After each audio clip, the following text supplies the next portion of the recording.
रवा लोग जानी खबर बिहार से। बिहार ITI CAT का एडमिट कार्ड जारी। एडमिट कार्ड डाउनलोड करने के लिए जाने पूरी खबर। बिहार संयुक्त प्रवेश परीक्षा बोर्ड ने Bihar ITI CAT admit card आधिकारिक वेबसाइट पर जारी कर दिया गया है। रजिस्टर्ड कैंडिडेट को सलाह दी जाती है कि bcece.board.bihar.gov पर विजिट करके अपने एडमिट कार्ड को डाउनलोड कर लें। पहले माना जा रहा था कि परीक्षा 8 नवंबर को आयोजित की जाएगी, लेकिन अब इसे 4 दिसंबर को आयोजित किया जाएगा। बिहार से एक अद्भुत खबर आ रहा है। बिहार के लाल ने गिनीज बुक में नाम दर्ज कर रच दिया इतिहास। सिर्फ 11 साल की उम्र में बना दिया ये रिकॉर्ड। कहते हैं कि पूत के लक्षण पालने से ही नजर आ जाते हैं।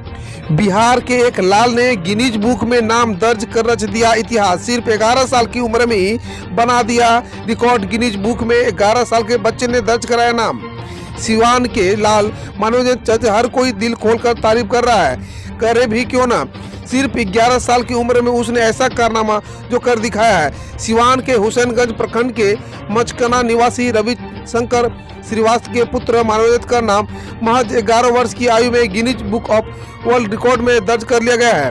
रोल बॉल खिलाड़ी मानवेंद्र को स्केटिंग पर लॉन्गेस्ट कोंगा के लिए यह उपलब्धि इतनी ही कम उम्र में ही हासिल हुई है। बिहार विधानसभा सत्र की हंगामेदार शुरुआत। हिंदुस्तान शब्द पर छिड़ी बड़ी बहस। विधानसभा सत्र के पहले ही दिन AIMIM के विधायक अख्तरुल ईमान ने शपथ लेते वक्त आपत्ति दर्ज कराया। उन्होंने शपथ पत्र में लिखे हिंदुस्तान शब्द को बोलने से मना कर दिया और उसकी जगह भारत का इस्तेमाल किया। बताते चले कि AIMIM के विधायक अख्तरुल ईमान का नाम जैसे ही सदस्यता की शपथ के लिए पुकारा गया, वैसे ही उन्होंने खड़े होकर हिंदुस्तान शब्द पर एतराज जताया। उर्दू भाषा में अख्तरुल ईमान को आज शपथ लेनी थी, लेकिन उर्दू में भारत की जगह हिंदुस्तान शब्द के इस्तेमाल पर उन्होंने आपत्ति जताते हुए प्रोटेम स्पीकर से भारत शब्द का इस्तेमाल करने को कहा। सुधा डेयरी का एक्सपायरी दूध बिक गया बाजार में। ग्राहक की शिकायत पर प्रोजेक्ट अफसरों ने कर दी कार्रवाई। अगर आपके घर में पैकेट वाला दूध खरीद कर लाया जाए और आपको पैकेट देखकर पता चले कि दूध एक्सपायर हो चुका है, तो आप क्या करेंगे? कुछ ऐसा ही मामला सामने आया पटना से सटे ग्रामीण इलाके पालीगंज में, जहां एक ग्राहक ने श्राद्ध कर्म के लिए सुधा डेयरी का 200 लीटर दूध मंगाया, लेकिन उसमें से कई पैकेट एक्सपायर हो चुके थे। 17वीं बिहार विधानसभा का सत्र शुरू। नए विधायकों का शपथ ग्रहण समारोह शुरू। 17वीं बिहार विधानसभा का पहला सत्र शुरू हो गया है। 5 दिनों तक ये सत्र 27 नवंबर तक चलेगा। राज्यपाल फागू चौहान पत्र पढ़कर जीतन राम मांझी को प्रोटेम स्पीकर घोषित किया गया। इस बीच नवनिर्वाचित विधायक शपथ ग्रहण कर रहे हैं। 25 नवंबर को नए विधानसभा अध्यक्ष का चुनाव होगा। कोविड-19 के मद्देनजर विधानसभा सत्र को लेकर खासी तैयारी की गई है। बिहार में अभी नहीं खुलेंगे प्राथमिक और मध्य स्कूल। शिक्षा मंत्री अशोक चौधरी बोले, पढ़ाई के लिए सेहत दांव पर नहीं लगाएंगे। बिहार में अभी प्राथमिक और मध्य स्कूल नहीं खुलेंगे। राज्य के नए शिक्षा मंत्री अशोक चौधरी ने स्पष्ट शब्दों में कहा कि कोरोना के कारण मार्च से बंद प्राथमिक और मध्य स्कूलों को खोलने को लेकर सरकार अभी कोई जल्दबाजी में नहीं है। उन्होंने कहा कि पढ़ाई के लिए हम बच्चों की जिंदगी खतरे में नहीं डाल सकते। स्कूल खोलने का निर्णय जल्दबाजी में नहीं लिया जाएगा। अशोक चौधरी का बयान आने के बाद स्पष्ट हो गया कि बिहार के 50,000 से अधिक प्राथमिक स्कूल अभी भी बंद है और रहेंगे।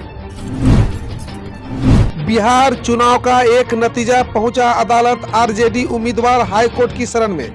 बिहार चुनाव में इस बार कई सीटों पर काफी अंतर से हार जीत का फैसला हुआ। बड़ी बात यह है कि एक सीट पर तो मार्जिन सिर्फ 12 वोटों का था, यानी सिर्फ 12 वोटों से वर्तमान विधायक चुनाव ही हार गए। अब ये विधायक जी कल यानी सोमवार को अदालत का दरवाजा खटखटाया है। RJD उम्मीदवार ने दाखिल की याचिका। RJD के हिसला के उम्मीदवार और पूर्व विधायक शक्ति सिंह यादव उर्फ अत्री मुनि ने पटना हाईकोर्ट में बिहार चुनाव में हिलसा विधानसभा सीट के नतीजों को लेकर याचिका दायर कर दी है। इस याचिका में आरोप लगाया गया कि उन्हें 549 वोट से जीतने के बाद अचानक 12 वोट से हारा हुआ घोषित कर दिया गया। देवबंदी उलमा बोले बिहार की घटना सभ्य समाज के लिए कलंक, मुख्यमंत्री को लिखा पत्र। जमीयत उलमा ए हिंद के राष्ट्रीय महासचिव मौलाना महमूद अदनी ने बिहार के मुख्यमंत्री नीतीश कुमार को पत्र भेजकर बिहार के वैशाली जिला में गुलनाज परवीन को छेड़खानी का विरोध करने पर जिंदा जलाकर मारने की घटना पर दुख प्रकट किया है। उन्होंने इसे समाज के लिए कलंक बताया है। साथ ही घटना से जुड़े दोषियों पर कड़ी कार्रवाई करने की मांग भी की है। जदयू के एमएलसी संजय कुमार झा और देवेश चंद्र ठाकुर सत्र के पहले दिन विधानसभा विंटेज कार से पहुंचे। देवेश चंद्र ठाकुर ने बताया, मुख्यमंत्री का संकल्प है प्रदूषण मुक्त बिहार बनाने का, जिसकी चर्चा पूरे देश और दुनिया में हो रही है। उसी कड़ी में हमने प्रदूषण मुक्त गाड़ी मंगवाई है। जदयू नेता नीरज कुमार ने कसा तेजस्वी पर तंज, बताया विधानसभा में कैसे लेंगे शपथ। बिहार में चुनाव खत्म होने के बाद नीतीश कुमार की अगुवाई में एनडीए की सरकार बन गई है। कल विधानसभा सत्र शुरू हो गया है, लेकिन उससे पहले ही सरकार और विपक्ष में आर पार की जंग छिड़ी हुई है। शुरू में ही नई सरकार के मंत्री मेवालाल चौधरी ने अपने पद से इस्तीफा दे दिया है। इसके बाद राजद लगातार जदयू को घेर रही थी। अब जदयू की ओर से तेजस्वी यादव पर पलटवार किया गया है। अब खबर जाने देश विदेश से। जल्द आ रहा है लोगों के बीच दहशत फैलाने चक्रवाती तूफान निवार। जाने किन इलाकों में 120 किलोमीटर प्रति घंटा की रफ्तार से चलेगी हवा। बंगाल की खाड़ी के ऊपर बना कम दबाव का क्षेत्र चक्रवाती तूफान में बदल सकता है। अनुमान है कि ये तूफान के 25 नवंबर को तमिलनाडु और पुडुचेरी के तटों को पार करेगा। इस तूफान का नाम निवार रखा गया है। मौसम विभाग के मुताबिक इस दौरान हवा की रफ्तार 100 से 120 किलोमीटर प्रति घंटा रह सकती है। ऐसे में तमिलनाडु और पुडुचेरी के कई इलाकों में अलर्ट जारी कर दिया गया है। मछुआरों को समुद्र में न जाने की सलाह दी गई है। स्थानीय अधिकारियों ने कहा कि उन्होंने उन मछुआरों को भी सलाह दी है जो मछली पकड़ने के लिए भले ही बाहर निकल चुके हैं। शपथ ले रहे ओबीसी के विधायक ने हिंदुस्तान बोलने से किया इनकार। बीजेपी बोली चले जाओ पाकिस्तान। 17वीं बिहार विधानसभा के नवनिर्वाचित 101 सदस्यों ने सोमवार को सदन की सदस्यता की शपथ ली। इस बीच सदन में उस समय माहौल तनावपूर्ण हो गया जब AIMIM के विधायक अख्तरुल ईमान ने शपथ लेने के दौरान हिंदुस्तान शब्द बोलने पर अपनी आपत्ति जताई। उन्होंने कहा कि संविधान में बोला जाता है कि हम भारत के लोग, यहाँ भारत की जगह उर्दू में हिंदुस्तान लिखा हुआ है। उन्होंने शपथ के दौरान भारत बोलने की बात कही। उन्होंने भाजपा नेता और सुपौल के छातापुर विधायक नीरज कुमार बबलू ने कहा कि जो लोग हिंदुस्तान शब्द नहीं बोल सकते हैं, ऐसे लोग को पाकिस्तान चला जाना चाहिए। वहीं जदयू विधायक ने भी कहा कि हिंदुस्तान बोलने में किसी को आपत्ति नहीं होनी चाहिए। राहुल गांधी बोले मोदी सरकार के अनियोजित लॉकडाउन ने लाखों लोगों को गरीब में धकेल दिया। कांग्रेस नेता राहुल गांधी ने रविवार को कहा, मोदी सरकार के अनियोजित लॉकडाउन ने लाखों लोगों को गरीब में धकेल दिया, नागरिक को स्वास्थ्य को खतरे में डाल दिया, डिजिटल विभाजन के कारण छात्रों के भविष्य के साथ समझौता किया। उन्होंने आगे कहा, यह कड़वी सच्चाई है कि जिसे भारत सरकार अपने झूठ के जरिए छिपाने की कोशिश करती है। रामचंद्र गुहा बोले भारतीय क्रिकेट के प्रभावी रूप से चला रहे हैं एन श्रीनिवासन और अमित शाह। सीओ के पूर्व सदस्य रामचंद्र गुहा ने कहा कि एन श्रीनिवासन और अमित शाह आज भारतीय क्रिकेट बोर्ड प्रभावी रूप से चला रहे हैं। उन्होंने कहा, राज्य संघों को किसी की बेटी किसी का बेटा चला रहा है। बोर्ड कुचक्रों व भाई भतीजावाद से घिरा हुआ है और रणजी ट्रॉफी के खिलाड़ियों के भुगतान में बहुत देरी होती है। 500 से ज्यादा मछुआरों को सेनेगल में हुआ रहस्यमयी त्वचा रोग। अफ्रीकी देश के सेनेगल के एक वरिष्ठ स्वास्थ्य अधिकारी ने बताया कि समुद्र से लौटने के बाद 500 से ज्यादा मछुआरों को एक रहस्यमयी त्वचा रोग हो गया है। जिन लोगों को यह बीमारी हुई है उन्हें इलाज के लिए क्वारंटीन में भेज दिया गया है। उन्होंने बताया कि हम आगे की जांच कर रहे हैं, इसका पता जल्द चला जाएगा यह क्या है।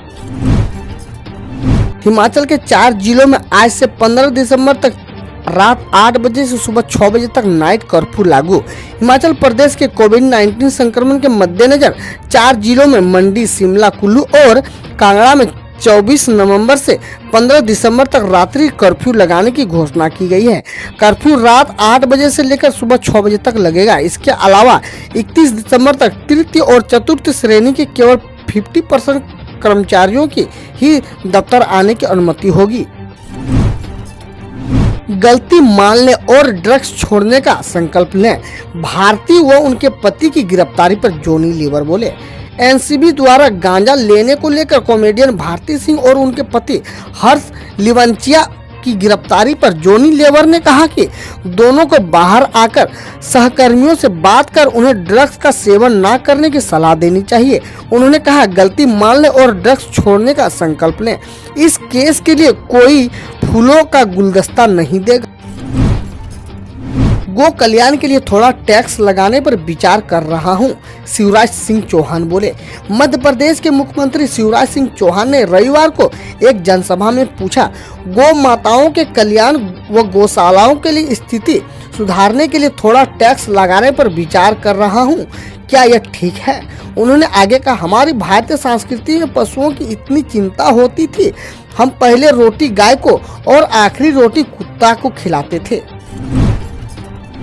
महात्मा गांधी के दक्षिण अफ्रीकी परपोते सतीश धुपेलिया का कोविड-19 से निधन। महात्मा गांधी के दक्षिणी अफ्रीकी परपोते सतीश धुपेलिया का रविवार को कोविड-19 संबंधी जटिलताओं के चलते निधन हो गया। निधन से 3 दिन पहले ही उनका 66वां जन्मदिन था। सतीश धुपेलिया और उनकी 2 बहनें मनीलाल गांधी के वारिस हैं, जिन्होंने महात्मा गांधी अपने कामों को जारी रखने के लिए दक्षिण अफ्रीका में छोड़कर भारत लौट आए थे। पश्चिम बंगाल का चुनाव आने वाला है, एक नया मुद्दा सामने आना चाहिए, लव जिहाद पर राउत बोले। शिवसेना सांसद संजय राउत ने लव जिहाद को लेकर कहा कि पश्चिम बंगाल का चुनाव आने वाला है, एक नया मुद्दा सामने आना चाहिए। उन्होंने कहा, कुछ लोग महाराष्ट्र में भी यह मुद्दा उठा रहे हैं कि हम कब कानून ला रहे हैं। मैं कहना चाहता हूं कि जब नीतीश जी बिहार में कानून ले आएंगे तब हम इस बार सोचेंगे। 2021 के पहले 3 महीने में कोविड-19 की वैक्सीन मिलनी शुरू हो जाएगी, स्वास्थ्य मंत्री बोले। स्वास्थ्य मंत्री डॉक्टर हर्षवर्धन ने एक इंटरव्यू में कहा, अनुमान है कि 2021 के पहले 3 महीने में हमें कोविड-19 की वैक्सीन मिलनी शुरू हो जाएगी। उन्होंने कहा कि सितंबर 2021 तक 25-30 करोड़ भारतीयों को वैक्सीन देने की योजना है और health care workers, frontline workers, 65 plus व 60-65 वर्ष के लोगों को क्रमशः प्राथमिकता मिलेगी। भारत में लाइव हुआ व्हाट्सएप का नया मैसेज गायब होने वाला। फेसबुक के स्वामित्व वाले मैसेजिंग प्लेटफॉर्म व्हाट्सएप ने भारत में यूजर्स के लिए डिसअपीयरिंग मैसेजेस फीचर पेश कर दिया है। इसे एक बार शुरू करने के बाद व्यक्तियों को भेजे गए मैसेज और ग्रुप चैट 7 दिन के बाद खुद व खुद गायब हो जाएंगे। व्यक्ति तो चैट के लिए यूजर्स इसे ऑन ऑफ कर सकते हैं, लेकिन ग्रुप में केवल एडमिन ऐसा कर सकेंगे। राजस्थान में शादियों में 100 से अधिक लोग होने पर जुर्माना 10,000 बढ़ाकर 25,000 किया गया। राजस्थानी मुख्यमंत्री अशोक गहलोत ने शादी समारोह में 100 लोग से अधिक होने पर जुर्माना राशि 10,000 से बढ़ाकर 25,000 करने की घोषणा की है। उन्होंने आयोजकों को भी शादी समारोह में 100 से अधिक लोगों की अनुमति नहीं होने के संबंध में सूची करने को कहा।